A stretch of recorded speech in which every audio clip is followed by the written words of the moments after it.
নারী Asian cup 2026-এর draw হয়ে গেছে আজকে। বাংলাদেশ গ্রুপ বিতে পড়ে গেছে। বাংলাদেশের প্রতিপক্ষ উত্তর কোরিয়া, চীন এবং উজবেকিস্তান।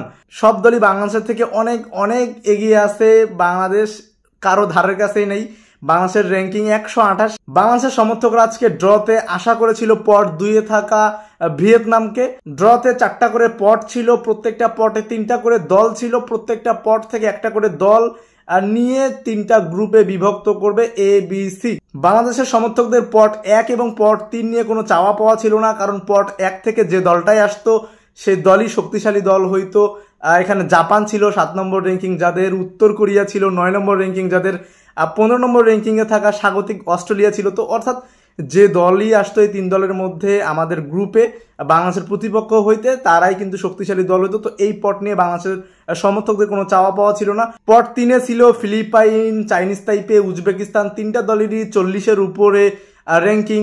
ফিলিপাইনের র্যাঙ্কিং 41, চাইনিজ তাইপের 42 এবং উজবেকিস্তানের 51। এই পট থেকে যে আসবে তার র্যাঙ্কিংই 40-এর উপরে, অর্থাৎ সহজ প্রতিপক্ষ তুলনামূলক। তো উজবেকিস্তান আসলে ভালো, তো উজবেকিস্তান যদি নাও আসে তারপরে চাইনিজ তাইপে বা ফিলিপাইনও যদি আসে তারপরেও সমস্যা নেই। অর্থাৎ পট 1 এবং পট 3 এই 2টা পট নিয়ে বাংলাদেশের সমর্থকদের কোনো চাওয়া পাওয়া ছিল না। একটা পট মানে 1 পট থেকে যে আসবে সেই কঠিন প্রতিপক্ষ, পট 3 থেকে যে আসবে সেই তুলনামূলক সহজ প্রতিপক্ষ। কিন্তু চাওয়া পাওয়া ছিল 2 নম্বর পটটা নিয়ে। 2 নম্বর পটে ছিল চীন, দক্ষিণ কোরিয়া এবং ভিয়েতনাম। তো চীন এবং দক্ষিণ কোরিয়ার হচ্ছে র্যাঙ্কিং 17 এবং 21। তো তারা তুলনামূলক স্ট্রং টিম।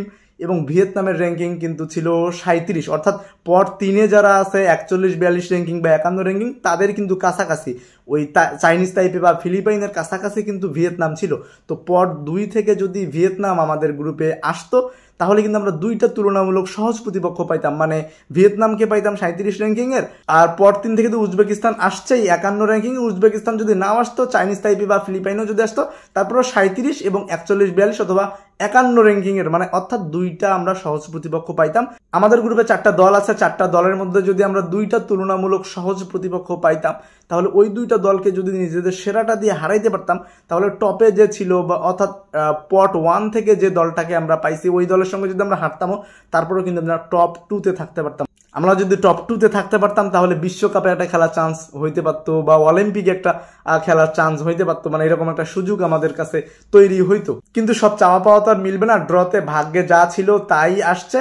এখন কথা হচ্ছে বাংলাদেশের মেয়েদের র্যাঙ্কিং নিয়ে ভয় পাওয়ার কিছু নাই আসলে, কারণ বাংলাদেশের মেয়েরা র্যাঙ্কিংকে ভেটো দেখাই কিন্তু তারা এশিয়ান কাপে কোয়ালিফাই করে ফেলছে। মায়ানমার বাংলাদেশের থেকে কত আগায় ছিল। আমরা প্রথমবারের মতো এশিয়ান কাপে কোয়ালিফাই করছি, প্রথমবারের মতো খেলতে যাচ্ছি, বড় বড় দলের সঙ্গে খেলতে যাচ্ছি যারা বিশ্বকাপ খেলে, যারা এশিয়ান কাপে নিয়মিত চ্যাম্পিয়ন হয়। তো আমাদের সেখানে হারানোর কিছু নাই। আমরা কতখানি লড়াই করতে পারি, কয়টা ম্যাচ জিততে পারি, এটাই হচ্ছে দেখার বিষয়। তো দেখা যাক বাংলাদেশের মেয়েরা কেমন পারফর্ম করে, উজবেকিস্তানের সঙ্গে অন্তত জয় পায় কিনা, বা চীন, উত্তর কোরিয়ার সঙ্গে কেমন লড়াই করে, এটাই হচ্ছে দেখার বিষয়।